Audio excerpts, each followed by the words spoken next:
It's Diane with New Jersey Revolution Radio. This evening, I am so happy to have with us Daryle Lamont Jenkins. Before we get into our interview, I want to let our viewers know that we have a very special event this Saturday, that's December 15th, from 6 to 10 p.m. at Emmanuel Lutheran Church in New Brunswick. We're going to have a special screening of the documentary Alt-Right Age of Rage, which features Daryle Lamont Jenkins.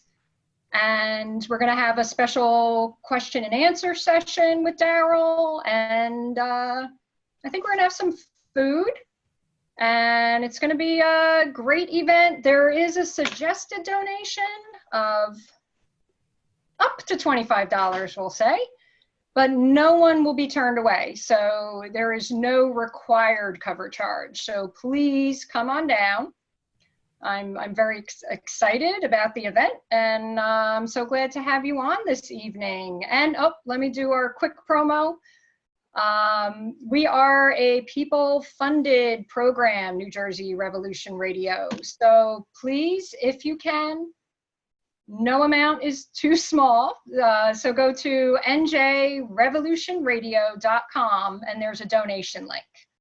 Thanks, guys. So, Daryl, how are you this evening? I'm doing pretty good. I'm looking forward to this weekend. I very seldom do public events, and it's now starting to happen. It's just really been going on for the past 2 years.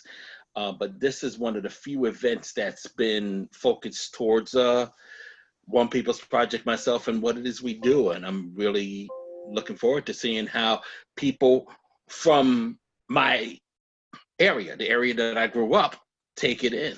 So. Oh yeah, that's right. I was looking at some of your bio information. So you spent some time in Newark, New Jersey, but then you grew up in Somerset County, and that's just a hop, skip, and a jump away from New Brunswick. Is that correct? Well, yeah, I spent very little time in Newark, New Jersey. I was born in Newark, New Jersey. My father moved us out of there the next day. Okay. Because what happened was he came back from the hospital. Today's his birthday, actually. He's no longer with us, but today would have been his 77th anniversary, 77th birthday. And he went home after I was born. I was their first child. He was a new father. He was happy as all can be, but he needed to relax. He laid down his head on the bed. As soon as his head hit the pillow, bullet right through the wall. Oh my gosh! There was a couple that was ticked off at each other, shooting at each other with rifles. So he said, maybe Newark isn't the best place to raise a kid. So he packed up everything into this little yellow Toyota, including the baby grand that is still with us today in this house. So, wow. So the next day, he just went to the hospital and said, hi, honey, we moved. Oh, wow. Your mom was still in the hospital. Oh, yeah. So we've been living in Somerset, New Jersey ever since. Oh, wow. Which means we've been in Somerset, New Jersey for 50 years. I'm 50 years old. So. Oh, okay. Wow. This is my home. Or this was Somerset, New Jersey was my home. And that's where I grew up. And I did eventually live in Newark on my own, living with my grandmother back in 1991. But, Somerset, New Jersey, New Brunswick, that's me. Wow. And so let me ask you, before we get into talking about the org and the movie, what was it that got you into doing what you do and where you are today? How did we get from there to here? Well, it's funny because I haven't explained this a lot lately, so I'll just break it down. When I was a kid, I was always interested in what happened to those in the civil rights movement. In particular, I was wondering what happened to those that were fighting us. So you will read something in the Weekly Reader, and there was something about the Klan, and I was like, the Klan still exists. we still have to fight them, huh? Mm-hmm. Or what's going on? And it was a guy named Bill Wilkinson. And Bill Wilkinson was a Imperial Wizard of the Klan back in the 70s. He's now a multimillionaire hotel owner down in the Caribbean. And it's a long story. But he was also he was found out as a federal informant, but now he's a multimillionaire somewhere in the in Bahrain, not Bahrain, in one of the islands out there. But anyway, that was my introduction into white supremacy in this day and age. Eventually, I would see things like I would learn about a guy named Tom Metzger who was in the Klan when I first saw him, and then there was a movie called Skokie, and you know, that's my upbringing. That's how I was introduced to white supremacy back in the day. But when I was in the Air Force and I was working as a security police officer, I was watching the Oprah Winfrey Show, and she had a show about skinheads, or what they were calling skinheads at the time. Mm-hmm. And when was this? Was this like in the 80s at this point? This was definitely in the 80s. This was definitely, I believe it was 1987 when she had this show. Okay. And it was just like, okay, I need to start documenting this. I need to start saving this because it's going to be useful in the future. So I even bought the transcript. I never bought, and back then when you weren't, we didn't have VCRs. If you wanted to save the TV show for future reference, you would order the transcripts. I still have the transcript. So, and I got that, and eventually I just started recording. I got a VCR and started recording every time a Nazi would show up on TV, and just saving it for posterity's sake. Eventually, I started listening to talk radio and started realizing that some of the same themes were coming that I heard on white supremacist chatter I would hear on talk radio, particularly Bob Grant at 77 ABC. So it just started being a mixture of dealing with full-on on the fringe white supremacists and mainstream conservatives. And that's been my life for the past 30 years. One People's Project started in 2000 as a response to a white supremacist rally being held in Morristown, New Jersey on the 4th of July that year. And we just been rocking and rolling ever since. And oh, by the way, we started One People's Project in New Brunswick because I was living there at the time. So it has its roots very heavily in New Jersey. Is that right? Correct? Exactly. It definitely did. That's where it all began. In particular, the Rutgers University campus. I lived at 230 Sanford Street. And that's where it all began. I mean, oh, wow. And I think a lot of people have a misconception about New Jersey because we're up north, but you were involved with, like you said, in 2000 in a white supremacist rally in Morristown, and the work you do starting out of New Jersey. I guess you could probably tell us some really enlightening info about the racists amongst us right here in New Jersey. Is that correct? Well, it was funny because back then, you're talking about, and even now to a degree, right wingers in New Jersey are afraid of their own shadow. They know that when they just come out of their faces, we're just going to break it. And it was pretty much the case back then. You didn't have a lot of white power rallies in New Jersey. You had to go somewhere else if you wanted to actually see them. And I really didn't see them back in the 90s. The rally that took place in 2000 was a rarity. But it was a rarity that was starting to become less and less of one. And that was one of the reasons why people felt that they needed to mobilize.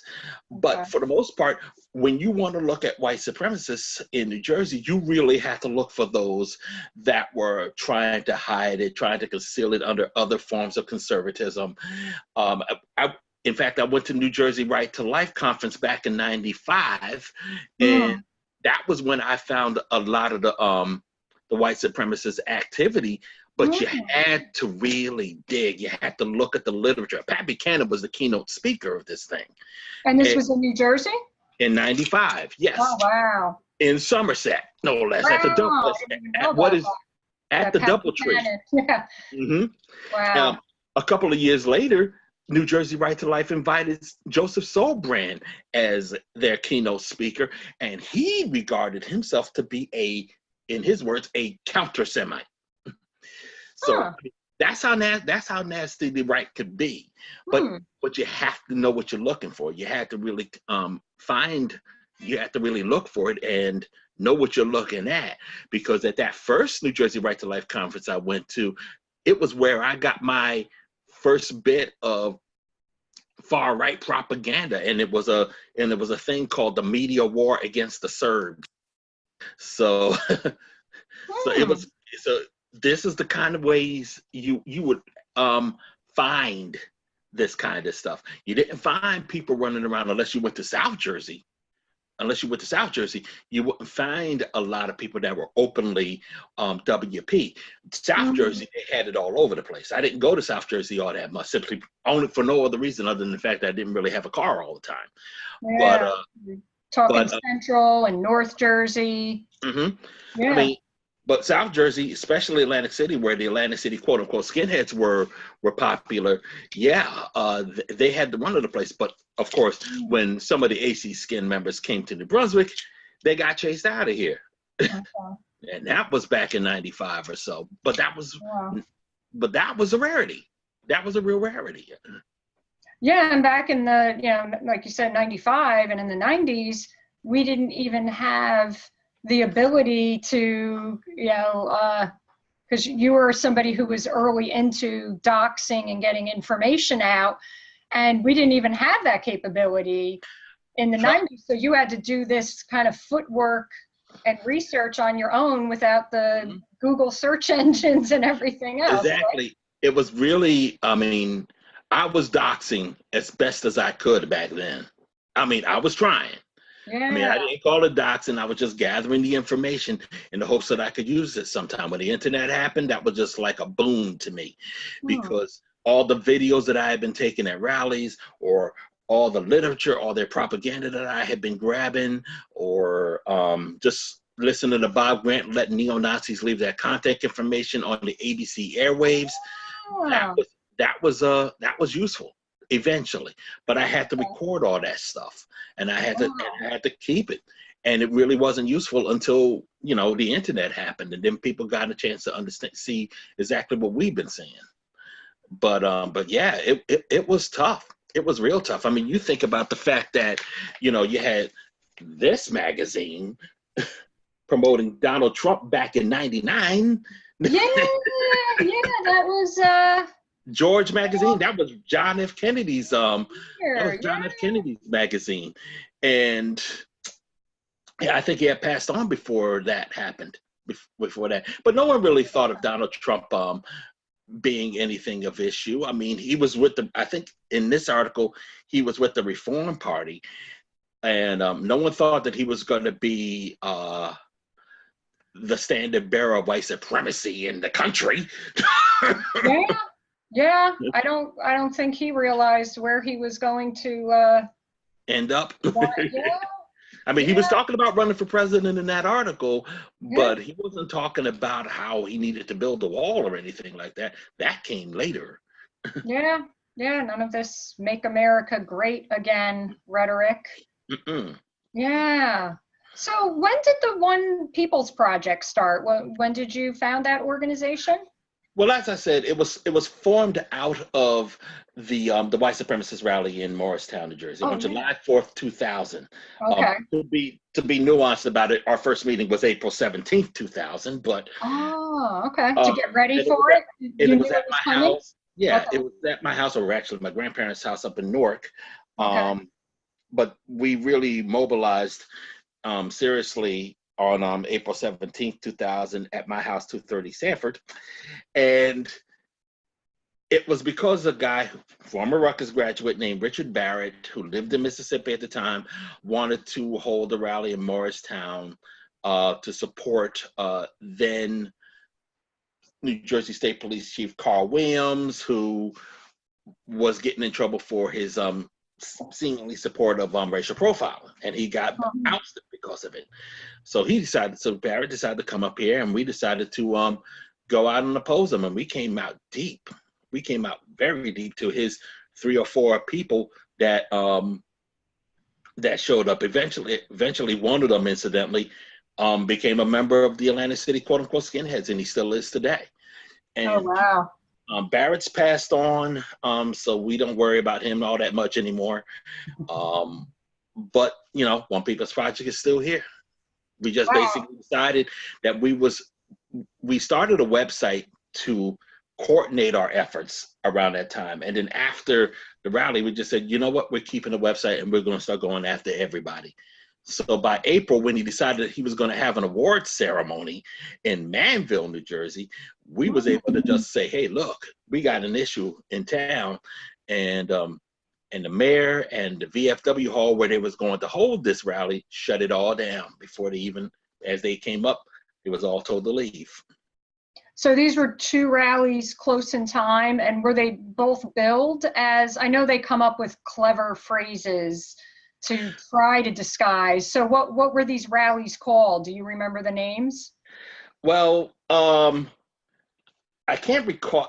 There was a particular thing that Richard Barrett called his, of the nationalist movement, called his rally. I can't recall the name of it at the time, but it was something in support of the police. I definitely can't remember it, but I do remember that the award ceremony that his supporter John Kuchek's put together was billed to get the VFW hall. It was billed as a financial planning seminar.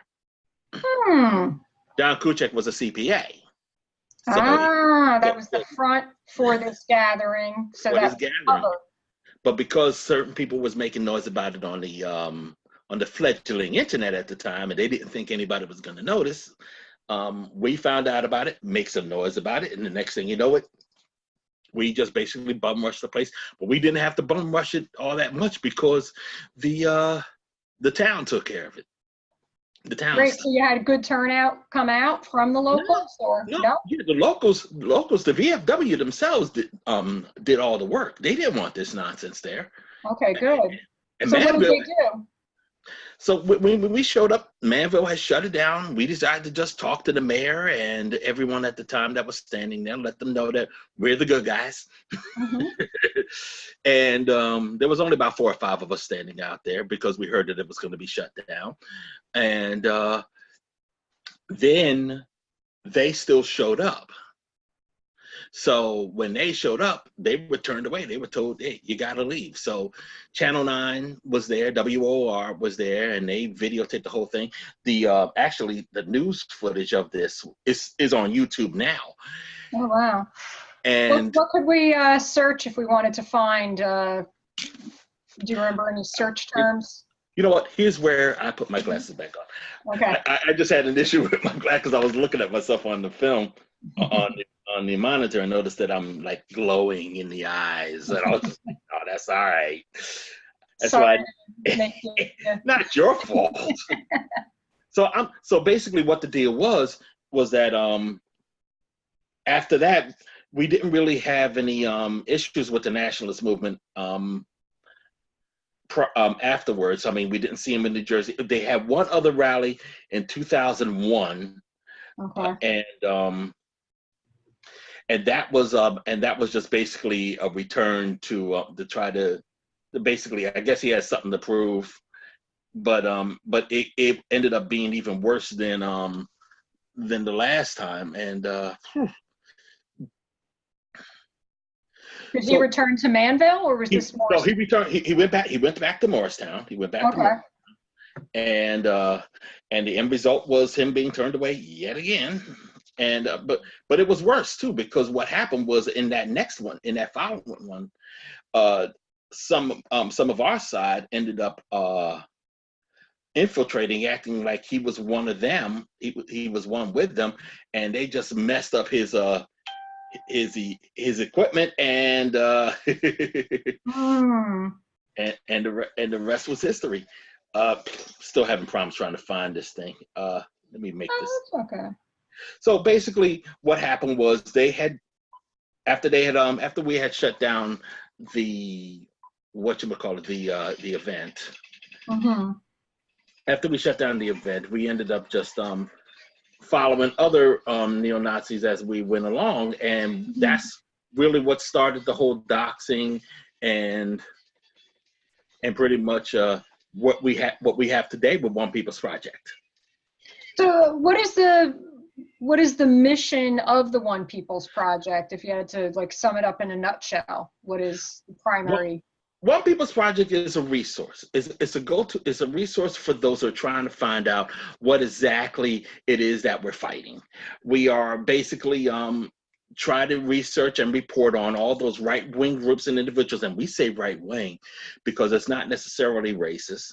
Okay. It can be homophobic, it can be misogynist, it can be anti-religion, or rather anti-Semitic or anti-Muslim. Anti-immigration now. Anti-immigration, it could just pretty much run the gamut. And our mission is to simply report on the people who are the problem, let them know why they are the problem, and encourage people to more or less be productive against them. Ah, okay. And if you go to YouTube, that thing that I was talking about in Manville is called White Supremacists Busted Trying to Fake VFW Out. October 18th, 2000. October 18th, 2000. So I'm going to look that up. Yeah. Okay. And I'm assuming, thankfully we don't have too many white supremacist rallies in New Jersey, but I bet you if you things have changed lately. Yeah, it can happen, especially, and pop up anywhere. Yeah. Well, this is one of the reasons why I'm glad that this event is happening in New Brunswick, because there seems to be a few knuckleheads from Identity Europa and other groups that want to try to cause some grief on campus at Rutgers, and they've been flyering the area, they've been flyering the campus, but they're not making themselves prominent. And we just want to let people know, hey, it's time to be proactive against them yet again, and basically put the fear of God in these clowns. Now, interesting thing about this group, Identity Europa. Identity Europa. So they have a presence at Rutgers, New Brunswick right now, or they're trying? Right now, they seem to have a presence in not just Rutgers, but in New Jersey overall. They're and Europa is spelled EVROPA because they think they're Roman, and it used to be called the National Youth Front. Okay. And a group called the National Youth Front used to basically, there's another group called the National Youth Front says, no, that's our name. Copyright infringement, change your name. So they did. The guy that used to run National Youth Front was a character named Angelo John Gage. Okay. From Brick. Okay. And he eventually gave it up. He was actually the second person to run the group. The first person, Caleb Schumacher, left, or rather was kicked out, because the group found out he was dating outside of his race, and married outside of his race. So Angelo John Gage took it over, and then he left. And then Nathan Domingo, from California, who was with the group the entire time, became the head of the group. Then he left, and someone named, he called himself Eli Mosley. His real name is Elliot Klein. He was there for a while, and then he left because he was lying about the fact that he went to Iraq. He didn't. And it's currently being run by someone named Patrick Casey. And Patrick Casey keeps a low, unlike the others, keeps a low profile. And it's not too low that we can't go after him, but nevertheless, low enough that he just doesn't get himself in as much trouble as all the other ones do. And he's the new leader of Identity Europa? Yes. Okay. And that's the group that we see running around in Rutgers, or rather we don't see them because they like to sneak around and post things. Sucks to be them that they can't be as open as they would love to be, as they used to be just last year before Charlottesville. Yes, they were in Charlottesville, but they have to do flash mobs now. They have to post their flyers secretly now because we scared them after Charlottesville. They realized that we will fight them. And that's what we're going to see in the documentary. Now, with Identity Europa being local and a presence at Rutgers, are they actually trying to recruit? Do they have contact info? Are they trying to have meetings? What's going on? Well, not really sure what it is they want to do. I'm quite sure that they have their ways of recruiting. I'm Okay. quite sure they just basically want to show people that they're there. And Mhm. Antifa's out there going, well, thank you for that information because we want to go get you. Yeah. There's another group out there called the New Jersey European American Heritage Association, and they just did a little bit of a flash mob down in Princeton, and so they're another group that people are zeroing in on. In fact, they try to remain anonymous, but one of the guys, in fact, the leader, was already profiled on Twitter as working for the New York Daily News in Jersey City, and Jersey. Wow. And this is where all the doxing and information really is useful, because without it, we wouldn't know who any of these characters are. We have a state prosecutor in Jersey City. No, not state prosecutor. I'm sorry. A public defender in Jersey City named Joel Marasco, Marasco, that we've been talking about him for a while. When we first heard of him, he was just a regular family attorney, but we also knew him as a member of the Council of Conservative Citizens, a white supremacist group. Now we find out that he is a public defender in the state, and he's still there. And we really need to do something about that. Yeah, depending on what type of caseload he handles and what type of record. So I'm guessing you're going to continue to be on that to find out what his involvement is. Yes, absolutely, because that caseload, as I keep trying to tell people, when you're talking about Jersey City, it's going to include Black and brown people looking to him for defense. You're not So going to. if there's something to be discovered, I know you'll get it out. Hopefully we all will, because this is not something that one people's project. This is not a task that we should take on ourselves. I mean, we weren't even the ones to expose Joe Marasco. Those were other people who had been writing about him and had been studying and researching him and other white supremacists in the area. We're just pushing it along. We found out about the public defender thing, but all the other information about Marasco came from other people. So it's not just us. It's not even just Antifa. It's everybody, the community that says we got to do something. So let's try to find the thing to do. Identify where the problem is and what the problem is. Exactly. So, you were touching on Charlottesville a little bit. So the screening on Saturday is the documentary Alt-Right, Age of Rage. So could you tell us a little bit about the documentary and how you found your way down to Charlottesville, and I guess give us some information about what you did down there and what you saw? Well, it's funny because the documentary was supposed to be about Trump's first year. That was where this all started, and I was approached a while back to just lend myself and lend everything to this documentary, and they did a lot of interviews with a lot of anti-fascists all over the country, and Adam Bala Lowe is the director, and they were all done. They just simply they wanted their interviews, and they wanted to have scenes of Antifa out there facing off with Nazis and things. So they've been to a number of rallies, and they were all done until I told them, look, because they kept on asking me whether for other rallies that they should be at. I told them, look, you got to come out to Charlottesville, because by that time, the Nazis had rallies. They had two rallies. They had one in May that was a flash mob surprise rally.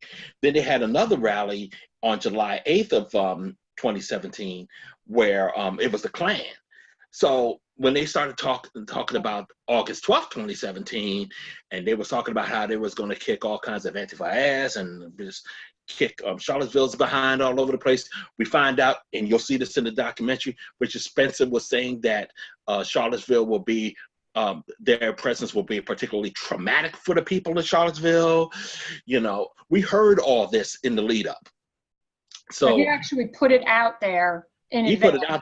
Yeah, he put it out there. This was at, you'll see it in the movie, because it was at a conference that was 2 weeks beforehand. And so it was very clear what they were going to do and what type of rally. Oh, no doubt. Oh, no doubt.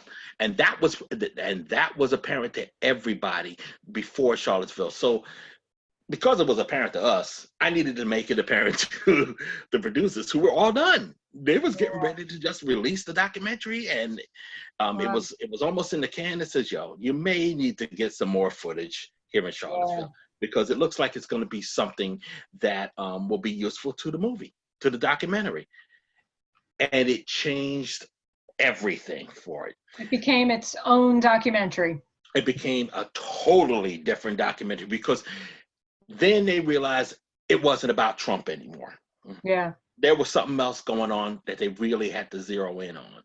And that's how the documentary ended up becoming about myself versus Richard Spencer, then the executive director of National Policy Institute, because they felt that we were the two strongest voices for either side. It was ironic, because in the course of the work that I had been doing, we had already been following Richard Spencer long before anybody else even knew who he was. We've been following him since 2006, 2007. So we were the ones that had all the information about Richard Spencer when everybody started asking who the heck was Richard Spencer. So, it was perfect.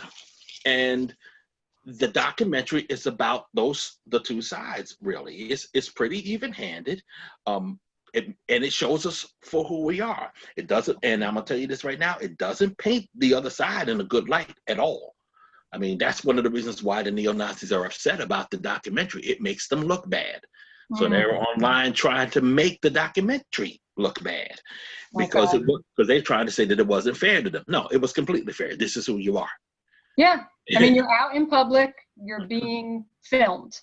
But it is what it is. Right. We're not gonna sit here and talk about how Heather Hyde died of a heart attack.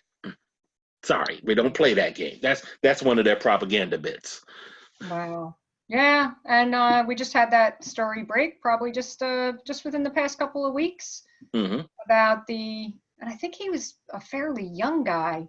James Alex Fields Jr. Right? Yeah, we videotaped him all over the place in Charlottesville. Yeah, he was 20 years old, 21 now, and when he gets out of jail, he'll be 421.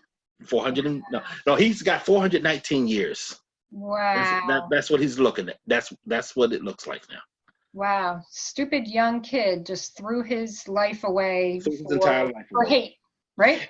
Exactly, and that's one of the things we keep trying to tell people is that, look, the folks who go to Charlottesville, the folks who want to participate in this nonsense, now we got this new knucklehead in Columbia that wants to make himself the big Nazi on campus. You're ruining your life. You're ruining your life, because that nonsense isn't long for this world, and it's definitely not long for this society. I don't care what it looks like today. Tomorrow's another day. And that day is dark for this crowd.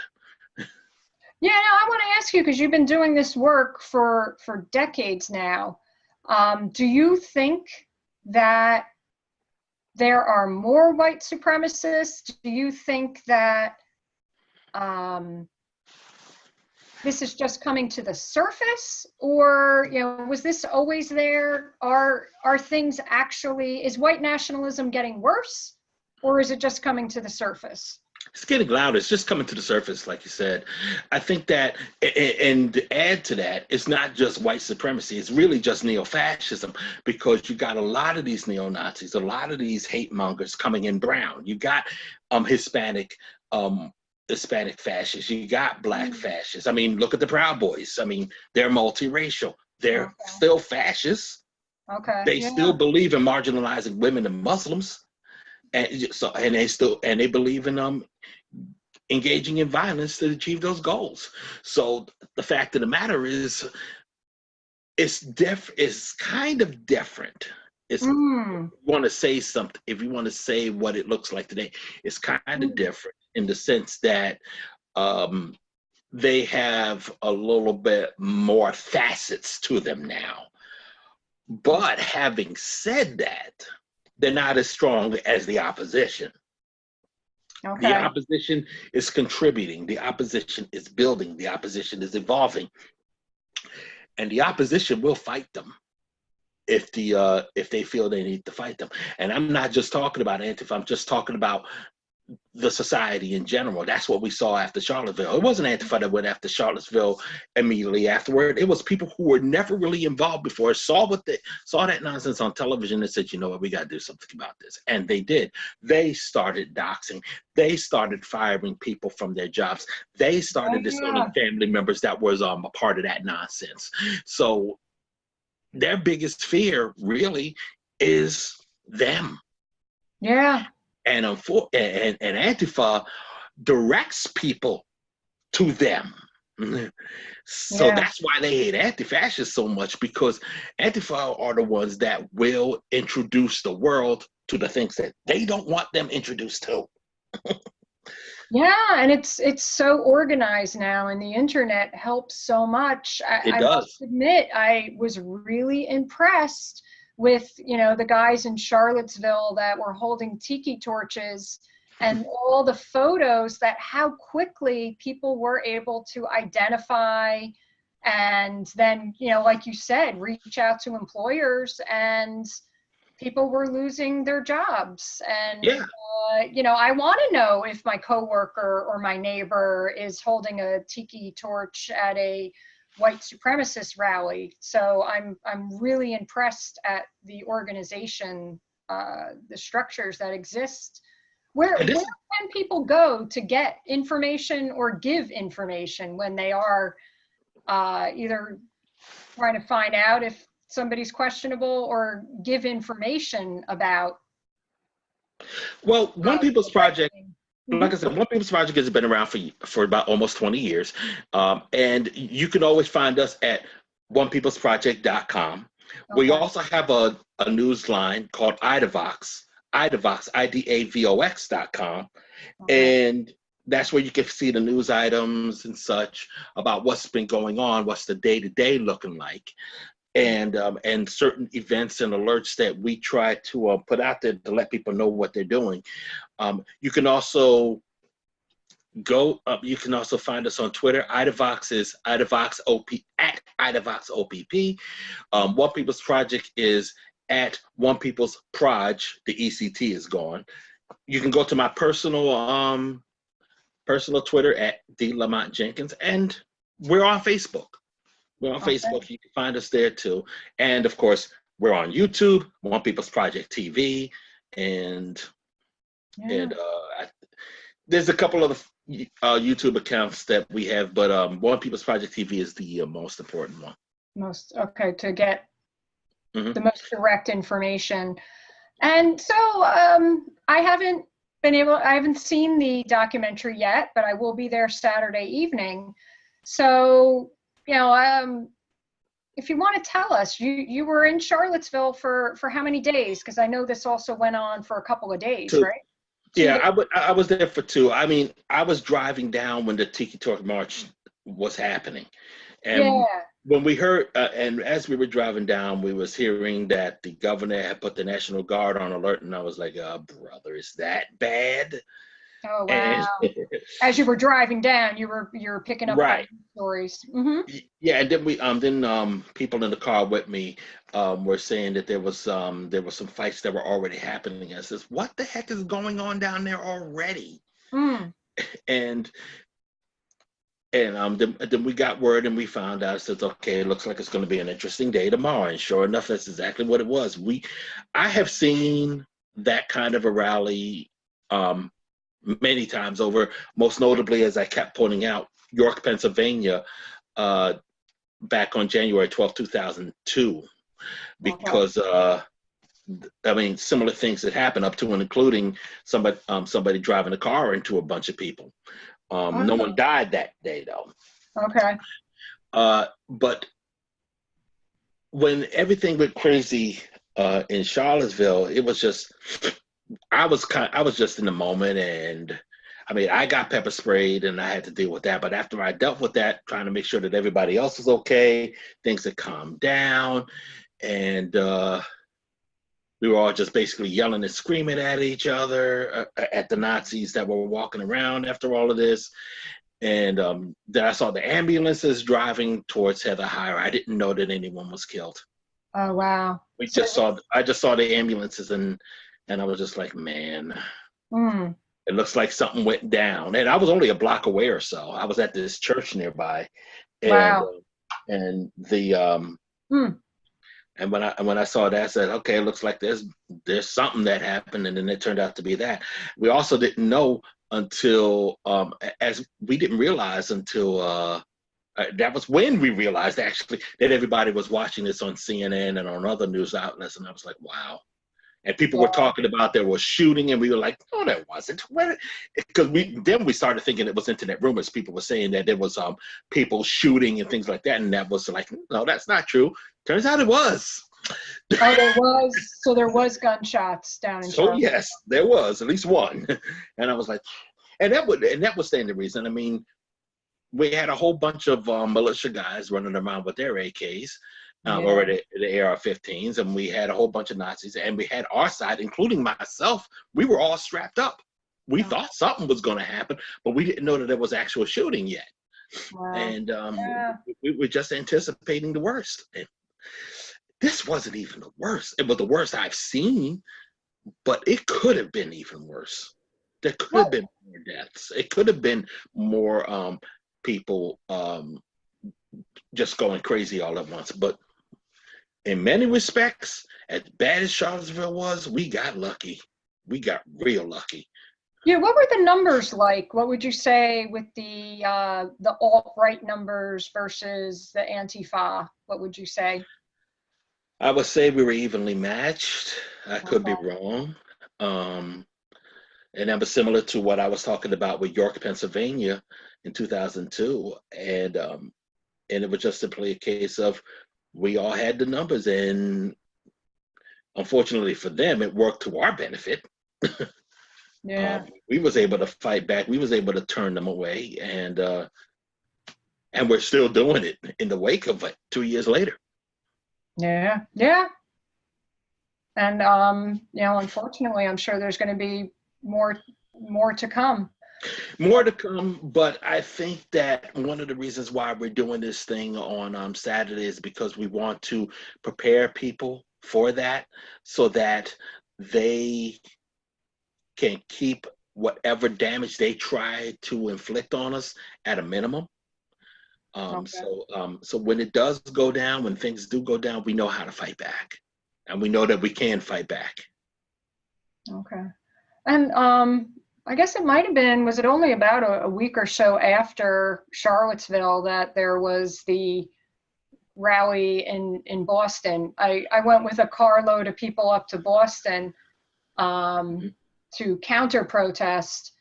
And I think the beauty of people power and organization, I think there was about 30,000 counter protesters, and it was a few dozen of the right wingers. Right, and those that particular group is still active. They still come out. They still try to do things in Boston and in Providence, Rhode Island. So okay, you know them. Still keep an eye out. I know those characters because I just came back from the rally a couple of months ago. I went to the rally in Providence, and it was the same people, and they're playing the game because there were Proud Boys and other groups.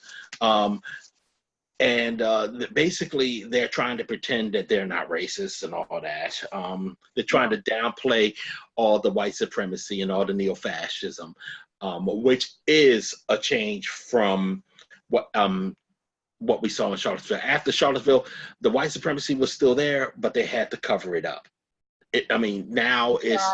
Now the ones that you see out there try to pretend that they're not white supremacists, but we already know who they are. You've identified them. Yeah. So if you see certain named organizers, you know what their MO is. they're Exactly. identified. Yeah. And those open white supremacist groups are busy sneaking around, as we said with Identity Europa, doing their flash mobs. The only ones that don't really sneak around is the National Socialist Movement, but they're a carniacs, so we don't care. Okay. Okay. Yeah, and I think when we were in Boston, I think they might have like used the, the facade of a free speech rally, but the people identified as the organizers were all Yeah, I mean, right wing, alt right. Mm-hmm. yeah, the free speech thing has always been the right wing dodge. Somehow, because they have freedom of speech, we can't use ours to be critical of them, and they keep failing to realize that that's not the case. Happily, Ann Coulter made it clear recently when she said she was against the First Amendment. So I missed that. How did I miss that Oh soundbite? no, I'm putting my glasses on right now because that was trending Oh, today. wow. It just So happened. this is recent. I missed it. Okay. So trending on Twitter. Oh yeah, let me see if I can find that one. And Coulter.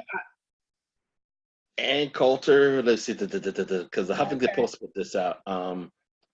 And let me try Ann Coulter First Amendment here. Wow, so sometimes they will just destroy themselves, right? They do it all the time.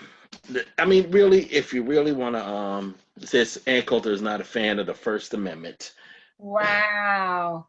Wow. She doesn't like the. Not a big fan of the First Amendment. Let me see. Let's play it safe, because she will bug out. Basically, what she said was she said this was on an article that was linked on bradblog.com. It says, noted that Coulter criticized the media for being liberal and Democrats for whining about their rights under the First Amendment. They're always accusing us of repressing their speech. She said, I say, let's do it. Let's repress them. And now, granted, let's be real. Ann Coulter has been spending a lot of time lately mad because no one's listening to her. So she says a lot of things that will turn into clickbait. So she knows that's not going to happen. Yeah, I mean, I think we've got our tweeting president, who I think he does just stay up till 4 a.m. thinking, how can I be more outrageous? And so does she, because. And so does she.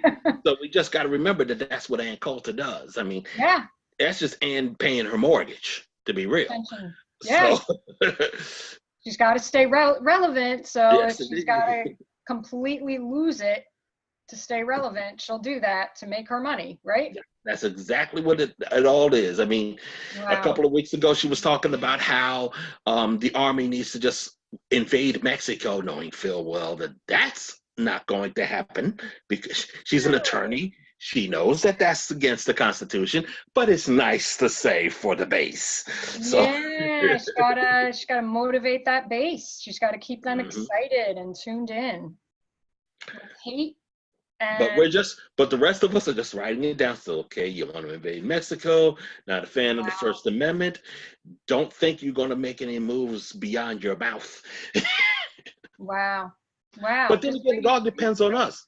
But then again, that all depends on us, because, and I know this is the guy that a lot of people don't like to quote all that much, and understandably why. But I remember back in 2011, Bill Cosby was going after Donald Trump when he was talking about how he was running for president. Bill Cosby said the only thing he's running is his mouth. Unfortunately, we didn't take the warning. Yeah, we dropped the ball. We were comfortable with how things were going. Didn't think we had to do much. Now we know better. Now we realize that it's all hands on deck, and we have to do a lot more than just say that it's not going to happen. We have to make sure that it's not going to happen. It's called eternal vigilance. Yeah. I'm so glad you are out there doing the work you do and exposing the people that we need to identify and be aware. And I'm so excited about our event on Saturday, so we can meet some good people that want to organize.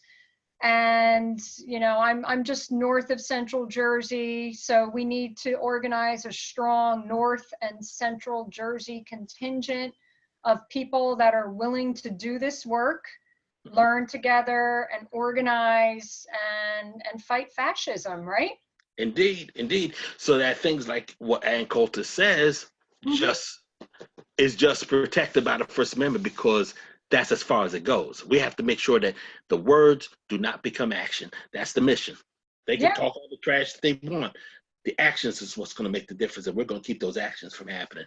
yeah. And we have our First Amendment right to counter Mm. protest wherever they're at. And Definitely. our And we can make numbers, more use of it. yep, We can make better use of it. absolutely. So thank you so much, Daryl. And I Thank look you. Oh, forward to, yep, go ahead. no, I always forget to do this because I Okay. should point out that I've gone Hollywood just for the sake of the fact that it's, hold on, Uh-uh. close the door.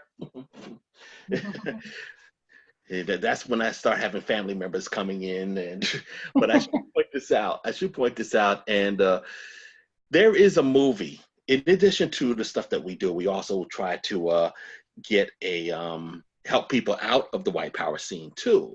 Oh, And there was a yeah. movie based on that called Skin that premiered on at the Toronto International Film Festival back in September. Okay. And it's going to be, hopefully it'll come out later this year. It stars Jamie Bell, Danielle McDonald, Vera Farmiga, Bill Camp, and playing me is is Mike Coulter, aka Luke Cage. Wow. Excellent. So when that Excellent. movie comes out, you can see the uh, IMDb page on this movie.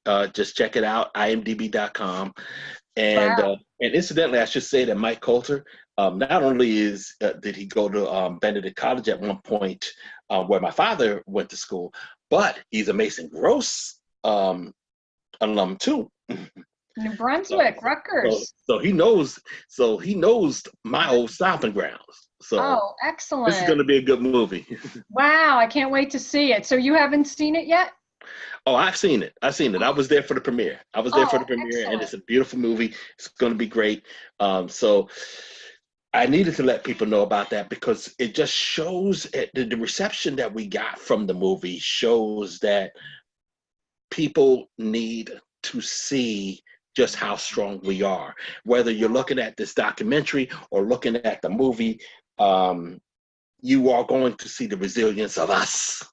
And that's Wow. And you do so much work because we didn't even really touch on it that much. This movie is about that you worked with a Nazi right. His name is and Brian Widener.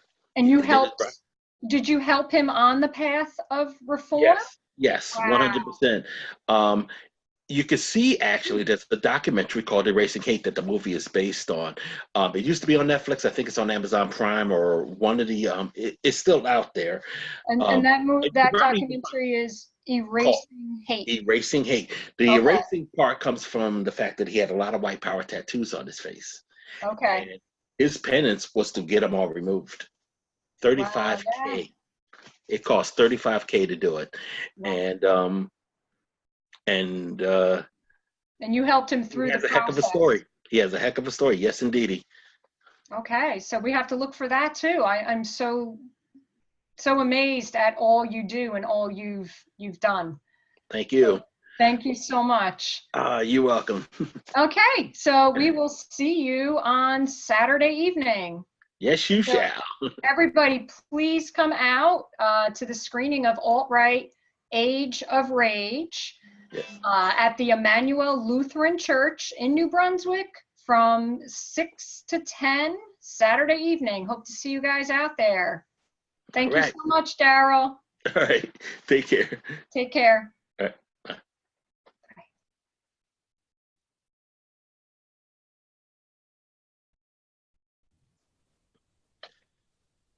Is that it?